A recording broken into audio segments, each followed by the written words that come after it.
Researchers and scientists, they believe that in everyday choices lies the key to increasing our life satisfaction levels. What do you do every day to become healthier and happier?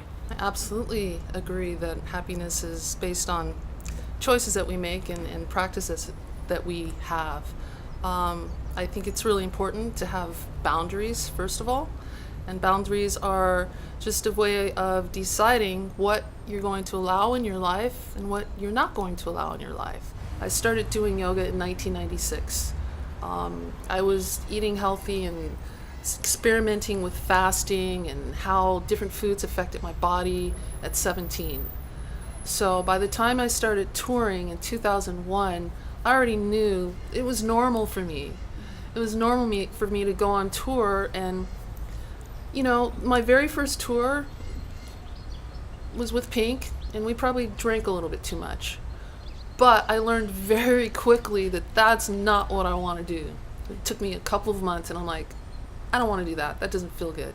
I'm sticking to my lifestyle. When I'm going back to my hotel after show, most people are going back to the hotel to get cleaned up, dressed up, and go out and do more partying. I choose to get my rest and wake up in the morning and do yoga.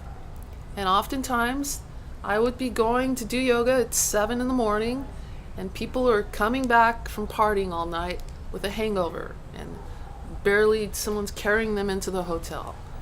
And I just make choices that will allow me to, quote, vibrate higher. Because energy, it is true. Everything has a vibrational frequency. And the more I can add to my life that helps me vibrate higher, when you learn to do something that's going to increase your happiness, then you need to do it over and over and over again.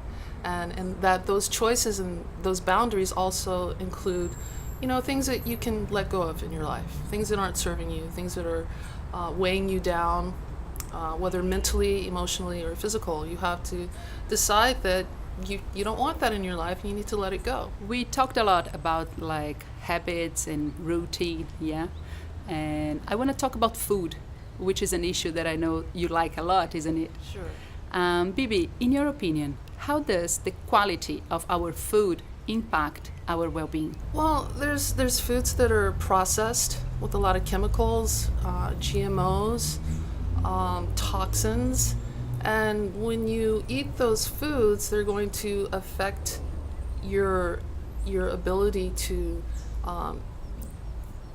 see clearly and to perceive things clearly. They can clog your mind, and I've noticed that when I started to eliminate toxic foods, and even still I find ways to eliminate toxins from my life, I've found that I'm lighter, I'm more clear, I'm less likely to get depressed or be sensitive emotionally about things. I'm just stronger. So I'm always learning about foods that are more healthy for me, or herbs that I can take that will increase my energy and create more balance in my life. So I choose to eat foods and drink water that is clean, eat food that's clean and healthy and high vibrational. Recent studies show that our brain is actually very malleable. It's plastic. We can change it. We can renew neural connections from changing our daily basis habits, yeah? Following that, what were your main triggers in life for creating a healthier lifestyle? What triggered me to be more happy was to realize that when I adopted certain practices, I felt better. I can't say I've always been as healthy as I am now, but next year I'm going to be more healthy than I am right now today, just because that's the way I think. When I learn that something's healthy for me, or something might be better for me, or something might give me more happiness and energy, then I'm going to do that. So why would I drink alcohol? Why would I drink an excessive amount of alcohol? I don't know. I don't know if I can really answer that question, except I choose to feel better. Yeah. It's important for people to unbrainwash themselves. That is so important to me right now, because most of us live in places that have been colonized by people who wanted to erase our history for hundreds of years. And there's just certain things that we've been told, things that we've been lied to about for many, many, many, many, many, many years.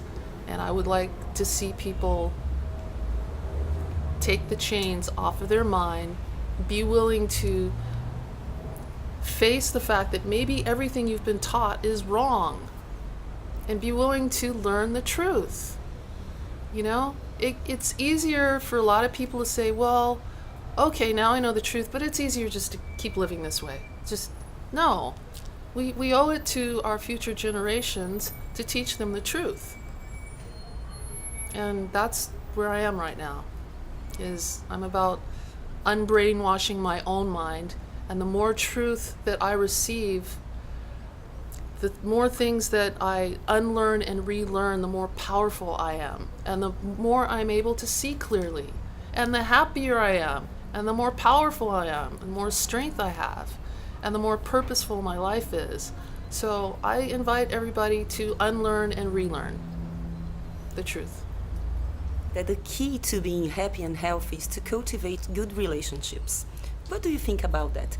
How do you, involved in show business to social projects around the world, maintain your relationships? Well, I think the key to happiness is cultivating healthy relationships and knowing how to be alone. Some people choose to have a lot of relationships and a lot of friends and a lot of people in their life because they don't want to be alone, but sometimes those relationships aren't healthy and balanced. So for me, because sometimes it's hard to find a real true friend, so I don't have a lot of friends, but the friends I have are good friends. Like, I can count on them, and there's definitely security and trust and loyalty and happiness in that. So choosing your friends wisely, but also being okay to be alone instead of to have people in your life that aren't really there for you. What is the role of emotional intelligence and self-knowledge in today's world, in your opinion? I can remember people being encouraged not to be in touch with their emotions. People being looked down upon because they feel sadness, because sometimes they feel anger or jealousy. And I think self-knowledge and self-awareness is being in touch with your emotions and embracing them, you know, and knowing how to balance them. But in America, and maybe in other parts of the world, we're encouraged to detach, to be cut off from our emotions. And when you push your emotions down and try to deny them, that's a cocktail for an emotional explosion and a lot of imbalance in your life. So me being a very sensitive person, I'm very fortunate that my parents encouraged me and allowed me to feel.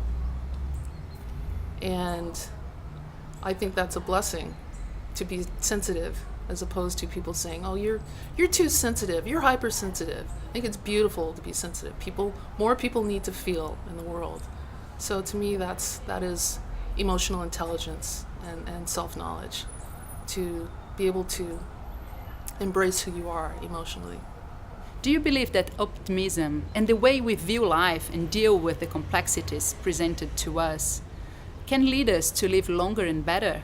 When you're pessimistic and you have kind of a bad attitude about life and you're negative about everything, I think that creates disease in the body and imbalance in the body and depression. And that can take years off of our lives, you know. If we don't go out and get hit by a bus or have some freak accident, I do think that you can live longer and stay healthier just by being more optimistic about life and knowing that you have choices. Your happiness is a choice. So you have to take responsibility for that and live longer. Do you think you are going to become a centenarian? I definitely don't want to die. I'm hoping that somehow, you know, I can be here when, the aliens come or whoever. No, I don't know. I don't really want to die. That's something I'm a little bit afraid of, to be honest with you. There has never been so much talk about purpose, isn't it? In your opinion, can this quest for authenticity and recognition regarding our talents and altruism also leads us to a better life? I think when you're authentic about who you are, you have integrity about who you are, you're truthful and honest about who you are, then it's time to see what's here, see what's in your heart, and decide what you really want to do with your life. What is your highest excitement? What brings you the greatest joy? And then be authentic and be purposeful and pursue that. And that is happiness. I'm not happy all the time, but I'm pretty darn happy.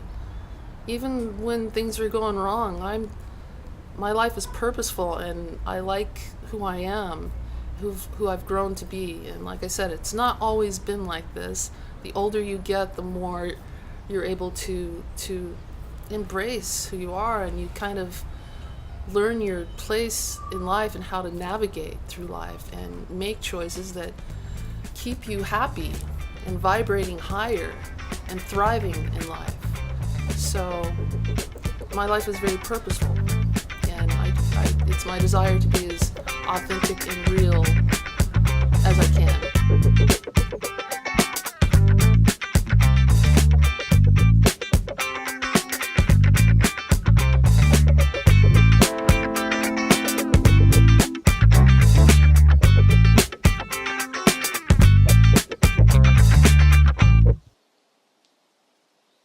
What can I say about Brazil?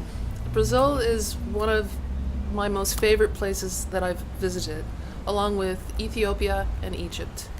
And every time I've been to Brazil, I just love it. The people here are extremely passionate and kind and warm and thoughtful, and have always made me feel very welcome. So I always love to come back to Brazil, and I've often dreamed of having a home here. So I like Brazil a lot.